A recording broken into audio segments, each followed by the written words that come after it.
नमस्कार good morning. आज जून 24 तारीख बुधवार। आज दिन भरी अनेक बड़ गुरुत्वपूर्ण खबर गुड़िक आसी। मिला 17 लाख हिताधिकारी मानक भत्ता।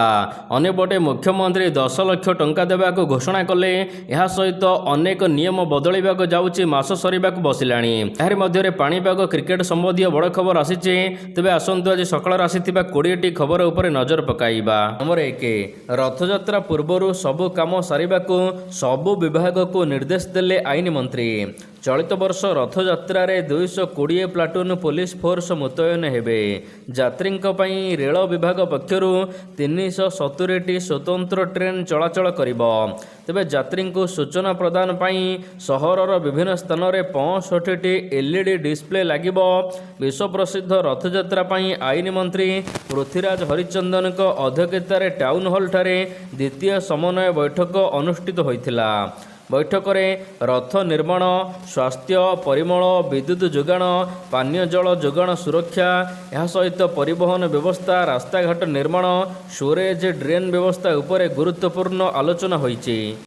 नंबर 2, ओडिशा आसिबे केंद्र गृहमंत्री अमित शाह। केंद्र गृहमंत्री अमित शाह आसंता जुलाई 4 तारिख में दिनिकिया ओडिशा गस्त आसिबा कार्यक्रम रहिछि। तेबे एही गस्त काल से राज्य रे अनेक सरकारी एवं सांगठनिक कार्यक्रम रे जोग देबे बोली सूचना रहिछि।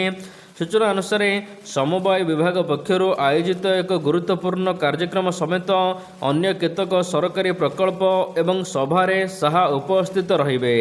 यह व्यतीत से भारतीय जनता पार्टी विभिन्न सांगठनिक बैठक एवं साधारण सभारे मध्य अंशग्रहण करिबे। नंबर 3, महाप्रभुंक दर्शन पाई पुरीवासी स्वतंत्र व्यवस्था। आईन मंत्री पृथ्वीराज हरिचंदन अध्यक्षतार विश्व प्रसिद्ध रथयात्रा पाई मंगलवार दिन समन्वय बैठक अनुष्ठित होइथिला। एही अवसर में पुरीवासी मानक पाई बड़ सूचना देइचंती मंत्री। पुरी सहरवासी को श्रीमंदिर भितर को प्रवेश पाई स्वतंत्र व्यवस्था करा जाउथिबा मंत्री कहिचंती। तेबे ओकाक सहयोग रे एही सुविधा उपलब्ध हेबो बोली आईन मंत्री सूचना देइचंती। पुरी सहर पाई 2टी पोस्टाल पिनकोड रहिछि। एही 2टी पिनकोड को नहीं ओकाक को स्वतंत्र व्यवस्था पाई कुहा जाइछि। फल पुरीवासी सेमानकर आधार कार्ड देखाई जिबा आसिबा करि परिबे पुरी मंदिर को। जदि सेमाने चाहिबे साथी रे बंधु बांधवों को नेबाको तेबे यह संभव हेबो नाही बोली आईन मंत्री कहिचंती। नंबर 4, 10 लाख को बढ़िला सहायता राशि। तमिलनाडुर तिरुभल्लुठारे आमोनिया गैस लीक दुर्घटना रे बड़ अपडेट आसीचे। ओडिया श्रमिकों मृत्यु संख्या एवं 7 को वृद्धि पाई। चिकित्साधीन अवस्था आउ जनकर मृत्यु घटी। गतकाली समस्त मृतदेह भुवनेश्वर रे पहुंची सारी। अन्यपटे मुख्यमंत्री मोहन चरण माझी मृतकों परिवार को 4 लाख टंका पूर्व देवाक घोषणा करथिले, किंतु 4 लाख बदल रे एबे 10 लाख टंका लेखा सहायता राशि देवाक घोषणा करिसंती। नंबर 5, युक्त 3 प्रथम वर्ष नामलेखा आरंभ। राज्य में मंगलवार ठारू युक्त 3 प्रथम वर्ष प्रथम पर्याय नामलेखा आरंभ होइछि। एने सोमवार दिन कट ऑफ मार्क प्रकाशित सहित छात्र छात्री तालिका प्रकाश पाइथिला। 23 ରୁ 25 तारिख पर्यंत प्रथम पर्याय नामलेखा हेबो। से भली गंजाम जिला भंजनगर कवि सम्राट उपेन्द्र भंज महाविद्यालय रे युक्त 3 प्रथम वर्षर कला वाणिज्य और विज्ञान पाई नामलेखा आरंभ होइछि।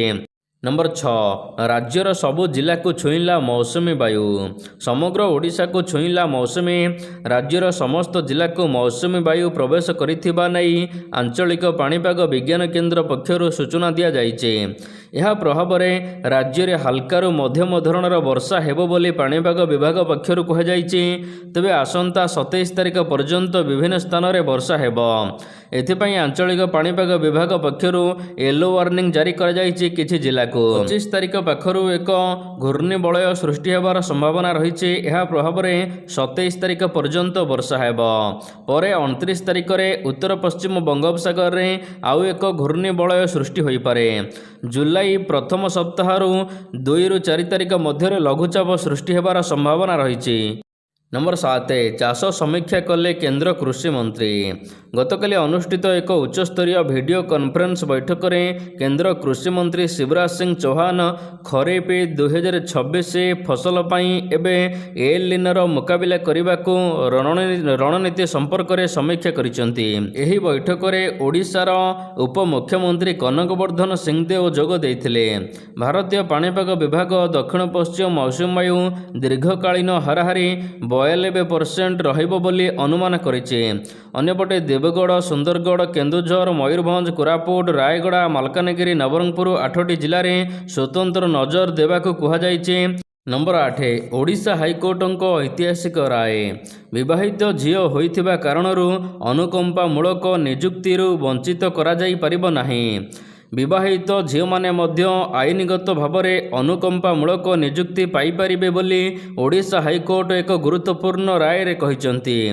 तेबे आवेदनकारिणी गौरी जेनांक पक्षरु आगत मामलार शुणाणी करी ओडिशा हाइकोर्टर विचारपति जस्टिस बिरजा प्रसन्न शतपथी एही आदेश देइचंती। नंबर 9 ओडिशा आसिबे उपराष्ट्रपति। आसंता जुलाई 9 तारिख में ओडिशा गस्तरे आसिबे उपराष्ट्रपति सीपी राधाकृष्ण। भुवनेश्वर में अनुष्ठित ओयूटीर एक कार्यक्रम में सामिल हेबे। उक्त कार्यक्रम में राज्यपाल, मुख्यमंत्री, केंद्र कृषि मंत्री शिवराज सिंह चौहान जोगदेवार सूचना रही। तेबे एही दिनिकिया गस्तरे से भुवनेश्वर में विभिन्न सरकारी एवं सामाजिक कार्यक्रम में जोग देबे। नंबर 10 दक्षता भित्तिक उच्च शिक्षा पाई राज्य सरकारंकर बड़ पदक्षेप। तेबे राज्य में आरंभ है क्रेडिट लिंकेड इंटर्नशिप एवं कम्युनिटी सर्विस कार्यक्रम। प्रथम पर्याय रे सामिल हेले 1.51 लाख छात्र छात्री। डिग्री सहित मिलिबो वास्तव दुनियार अभिज्ञता। एणिके स्वावलंबी हेबे युवपीढ़ी। राज्य सरकार दक्षता भित्तिक उच्च शिक्षा पाई बड़ पदक्षेप नैचंती। नंबर 11 राज्य में विपर्यय परिचालना पाई राज्य सरकारंकर प्राथमिकता घोषणा हला अनेक योजना। राज्य में बहुमुखी आश्रयस्थली गुड़िकर रक्षणाबेक्षण करने को 6 लाख टंका लेखा आर्थिक अनुदान मंजूरी करिसेंती राज्य सरकार। तेबे 911टी बात्या आश्रयस्थली पर खर्च करा मोट 54 कोटी। विपर्यय समय त्वरित तथ्य प्रदान पर सोशल मीडिया माध्यम मिलिबो पाणीपाग संबंधी सूचना एने राज्य सरकार कहिसेंती।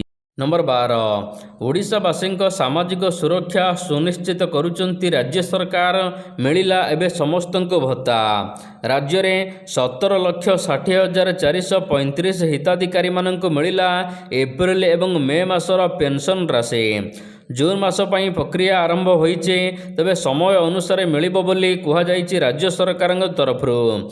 एबे राज्य में बाकी थिबा समस्तंकर भत्ता प्रदान करा जायथिबा राज्य सरकार सूचना प्रदान करिसेंती।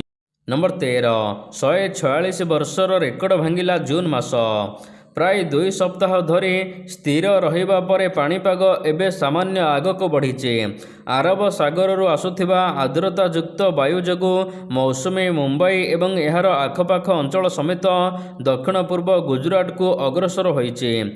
जहा फल रे ए सब अंचल रे वर्षा आरंभ होइचे। वर्षा हेले मध्य जून मास नियंटिया वर्षा रेकर्ड भांगी देइचे।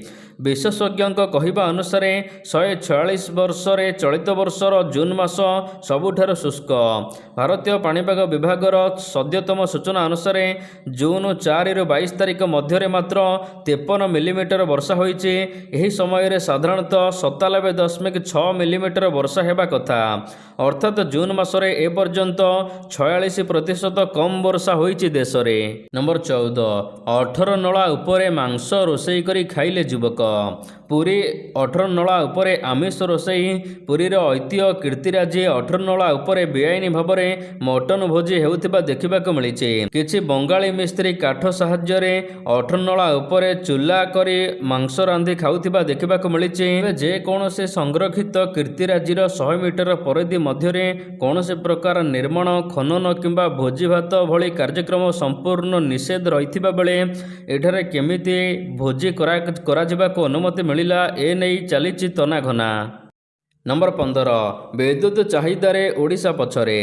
କେନ୍ଦ୍ର ଶକ୍ତି ମନ୍ତ୍ରାଳୟ ଅଧୀନରେ କାର୍ଯ୍ୟ କରୁଥିବା କେନ୍ଦ୍ରୀୟ ବିଦ୍ୟୁତ୍ ପ୍ରାଧିକରଣ ଓ ଇଣ୍ଡିଆ ଡିଗ୍ରୀ ତଥ୍ୟକୁ ତର୍ଜମା କଲେ ଦେଶର ସର୍ବୋଚ୍ଚ ବିଦ୍ୟୁତ୍ ଚାହିଦା ଅଭିବୃଦ୍ଧି ହେଉଥିବା ରାଜ୍ୟଗୁଡ଼ିକ ତାଲିକାରେ ଓଡ଼ିଶା 16ତମ ସ୍ଥାନରେ ରହିଛି। ପଡ଼ୋଶୀ ରାଜ୍ୟ ଝାଡ଼ଖଣ୍ଡ ବିଦ୍ୟୁତ୍ ଚାହିଦା ଅଭିବୃଦ୍ଧି ଦେଶରେ ସର୍ବାଧିକ 63.68% ରହିଛି। ତାପରକୁ ବିହାରର ଅଭିବୃଦ୍ଧି 57.36 ହୋଇଛି। ତେବେ ଓଡ଼ିଶାରେ 2018-19ରେ ମୋଟ ଉପଭୋକ୍ତାଙ୍କ ସଂଖ୍ୟା 83 ଲକ୍ଷ ଥିବାବେଳେ ବିଦ୍ୟୁତ୍ ଚାହିଦା 5353 ମେଗାୱାଟ୍ ଥିଲା। ମାତ୍ର 2023-24ରେ ଉପଭୋକ୍ତାଙ୍କ ସଂଖ୍ୟା 94 ଲକ୍ଷରେ ପହଞ୍ଚିଥିବା ବେଳେ ବିଦ୍ୟୁତ୍ ଚାହିଦା ମାତ୍ର 20.27% ବୃଦ୍ଧି ପାଇଛି। ନମ୍ବର 16 7 ଦିନ ଭିତରେ ରିପୋର୍ଟ ତଲବ। କଲ୍ୟାଣ ସିଂହପୁରରେ ପିଲା ଚୋରି ସନ୍ଦେହରେ ରାୟଗଡ଼ା କଲ୍ୟାଣ ସିଂହପୁରରେ ବର୍ବର କାଣ୍ଡକୁ ତୀବ୍ର ନିନ୍ଦା କରିଛନ୍ତି ଜାତୀୟ ମହିଳା ଆୟୋଗ। ତେବେ ନିଜ ଆଡ଼ୁ ମାମଲା ଦାୟର କରି ପୁଲିସ ମହାନିର୍ଦ୍ଦେଶକଙ୍କୁ କାର୍ଯ୍ୟାନୁଷ୍ଠାନ ରିପୋର୍ଟ ମାଗିଛନ୍ତି। ତେବେ ମାମଲାରେ ତଦନ୍ତ କରି ଶୀଘ୍ର କାର୍ଯ୍ୟାନୁଷ୍ଠାନ ନେବାକୁ ମଧ୍ୟ ଡିଜିପିଙ୍କୁ ଆଦେଶ ଦିଆଯାଇଛି। 7 ଦିନ ଭିତରେ ଏହା ରିପୋର୍ଟ ଦେବାକୁ ମଧ୍ୟ କୁହାଯାଇଛି। ନମ୍ବର 17 ଭୟ ଭିତରେ ଦେଶରେ ରେକର୍ଡ ଚାଷ ମଧ୍ୟ କରାଯାଇଛି। ଚଳିତ ବର୍ଷ ଏଲ୍ ନିନୋ ପ୍ରଭାବ ଯୋଗୁଁ ଦୁର୍ବଳ ମୌସୁମୀ ହେବ ବୋଲି ପୂର୍ବାନୁମାନ କରାଯାଇଛି। ପାଣିପାଗ ବୈଜ୍ଞାନିକମାନେ ସ୍ୱାଭାବିକ ଠାରୁ କମ୍ ବର୍ଷାର ଆଶଙ୍କା କରିଛନ୍ତି। ଖରିଫ ଋତୁ ପୂର୍ବରୁ କମ୍ ବର୍ଷା ଆଶଙ୍କା ଥିବାବେଳେ ଏବେ ଚାଷ କିନ୍ତୁ ଦେଶରେ ଧୁମଧାମରେ ଆଗେଇ ଚାଲିଛି। ଦେଶରେ ଜୁନ୍ 19 ତାରିଖ ସୁଦ୍ଧା 119.90 ଲକ୍ଷ ହେକ୍ଟର ଜମିରେ ଚାଷ କାର୍ଯ୍ୟ ହୋଇସାରିଛି। ନମ୍ବର 18 ଦୁର୍ଘଟଣା ରୋକିବ କବଚ। ପୂର୍ବତଟ ରେଲୱେରେ 631 କିଲୋମିଟର ଲାଗିବ କବଚ ସିଷ୍ଟମ। ଏଥିପାଇଁ ଖର୍ଚ୍ଚ ହେବ 270 କୋଟି ଟଙ୍କା। ସ୍ୱଦେଶୀ ଜ୍ଞାନକୌଶଳ ମାଧ୍ୟମରେ ରେଳ ସୁରକ୍ଷାକୁ ସୁଦୃଢ଼ କରିବା ଦିଗରେ ଏକ ପ୍ରମୁଖ ପଦକ୍ଷେପ ସ୍ୱରୂପ ଭାରତୀୟ ରେଲୱେ ଏଥିପାଇଁ ମଞ୍ଜୁରି ଦେଇଛି। ଏହି ପ୍ରକଳ୍ପ ଅଧୀନରେ 6ଟି ଗୁରୁତ୍ୱପୂର୍ଣ୍ଣ ରେଳ ସେକ୍ସନରେ ଏବେ ଲଗାଯିବ କବଚ ସିଷ୍ଟମ। ନମ୍ବର 19 ଜୁଲାଇ 1ରୁ ବଦଳିବ ଅନେକ ଗୁରୁତ୍ୱପୂର୍ଣ୍ଣ ନିୟମ। ଆସନ୍ତା ଜୁଲାଇ 1 ଠାରୁ ଦେଶରେ ଅନେକ ଗୁରୁତ୍ୱପୂର୍ଣ୍ଣ ଆର୍ଥିକ ଏବଂ ପ୍ରଶାସନିକ ନିୟମ ବଦଳିବାକୁ ଯାଉଛି। ପ୍ରଥମ ନିୟମ ବଦଳୁଛି ଆଧାର କାର୍ଡରେ। ଆସନ୍ତା ଜୁଲାଇ 1 ତାରିଖ ଠାରୁ ଆଧାର କାର୍ଡରେ ଇମେଲ୍ ଆଇଡି ଅପଡେଟ୍ କରିବା ଅଧିକ ସହଜ ହୋଇଯିବ। ଅନ୍ୟପଟେ ରେଳବାଇରେ ବିନା ଟିକେଟରେ ଯାତ୍ରା ଏଣିକି କଠୋର ଦଣ୍ଡ ମିଳିବ। ଜୁଲାଇ ମାସଠାରୁ 250 ଟଙ୍କା ଜୋରିମାନା ଠାରୁ ଆରମ୍ଭ କରି 500 ଟଙ୍କା ପର୍ଯ୍ୟନ୍ତ ଜୋରିମାନା ଦେବାକୁ ପଡ଼ିବ ବିନା ଟିକେଟରେ ଯାତ୍ରା କଲେ। ସ୍ଥାୟୀ ଜମା ଅର୍ଥାତ୍ ଏଫ୍ଡି ନିୟମ ସଂଶୋଧନ କରାଯାଉଛି। ଅନ୍ୟପଟେ କ୍ରେଡିଟ୍ କାର୍ଡ ନିୟମ ମଧ୍ୟ ବଦଳୁଛି ଜୁଲାଇ 1ରୁ। ଅନ୍ୟପଟେ ଜୁଲାଇ 1 ତାରିଖ ଠାରୁ ଏଲ୍ପିଜି ସିଲିଣ୍ଡର ମୂଲ୍ୟ ବଦଳିବ। ପେଟ୍ରୋଲ ଡିଜେଲର ମୂଲ୍ୟ ମଧ୍ୟ ବଦଳିପାରେ। ନମ୍ବର 20 ଦୂର ହେବ ତୈଳ ଏବଂ ସାର ସଙ୍କଟ। ଇରାନ ହର୍ମୁଜ ପ୍ରଣାଳୀ ଖୋଲିଛି, ଯାହାଫଳରେ ପୁଣି ଥରେ ଉଭୟ ଦିଗରେ ଯାତାୟାତ ଆରମ୍ଭ ହୋଇଛି। 10ଟି ଭାରତୀୟ ଜାହାଜ ସଫଳତାର ସହିତ ହର୍ମୁଜ ପ୍ରଣାଳୀ ଅତିକ୍ରମ କରିସାରି ଭାରତକୁ ଆସୁଛନ୍ତି। ଆଉ 11ଟି ଭାରତୀୟ ପତାକା ଥିବା ଜାହାଜ ମଧ୍ୟ ଅପେକ୍ଷାରେ ରହିଛନ୍ତି। ତେବେ ବିଦେଶ ମନ୍ତ୍ରାଳୟର ସୂଚନା ଅନୁସାରେ 17 ଜୁନରେ ଏପର୍ଯ୍ୟନ୍ତ 11ଟି ଭାରତ ଆସୁଥିବା ଜାହାଜଗୁଡ଼ିକ ପହଞ୍ଚି ଯାଇଛି, ଯାହାଫଳରେ ଭାରତରେ ଏଣିକି ଆଉ ସାର କିମ୍ବା ତୈଳ ସଙ୍କଟ ରହିବ ନାହିଁ। ହର୍ମୁଜ ପାର କରିସାରିଛନ୍ତି 10ଟି, ଅପେକ୍ଷାରେ ଅଛନ୍ତି ଆହୁରି 11ଟି ଜାହାଜ। ନମ୍ବର 21 ଆୟର୍ଲ୍ୟାଣ୍ଡ ଗସ୍ତ ପୂର୍ବରୁ ଟିମ୍ ଇଣ୍ଡିଆକୁ ବଡ଼ ଝଟକା। ଜୁନ୍ 16ରେ ଆୟର୍ଲ୍ୟାଣ୍ଡ ଗସ୍ତ କରିବ ଭାରତୀୟ ଦଳ। ତେବେ ଏବେ ଲାଗିଛି ବଡ଼ ଝଟକା। ଦଳର ଷ୍ଟାର ଅଲରାଉଣ୍ଡର ନୀତିଶ କୁମାର ରେଡ୍ଡି ଆହତ ଜନିତ ସମସ୍ୟା କାରଣରୁ ଆୟର୍ଲ୍ୟାଣ୍ଡ ଏବଂ ଇଂଲଣ୍ଡ ବିପକ୍ଷ ସିରିଜ୍ ଖେଳିପାରିବେ ନାହିଁ। ତେବେ ତାଙ୍କ ଜଙ୍ଘରେ ମାଂସପେଶୀ ଟାଣି ଧରିବା ସହିତ ଫୁଲି ଯାଇଛି, ଯାହାଫଳରେ ଅତି କମ୍ରେ 1 ମାସ ପର୍ଯ୍ୟନ୍ତ ବେଙ୍ଗାଲୁରୁ ସ୍ଥିତ BCCI ସେଣ୍ଟର ଅଫ୍ ଥଇଥାନ ପ୍ରକ୍ରିୟାରେ ସେ ରହିବେ।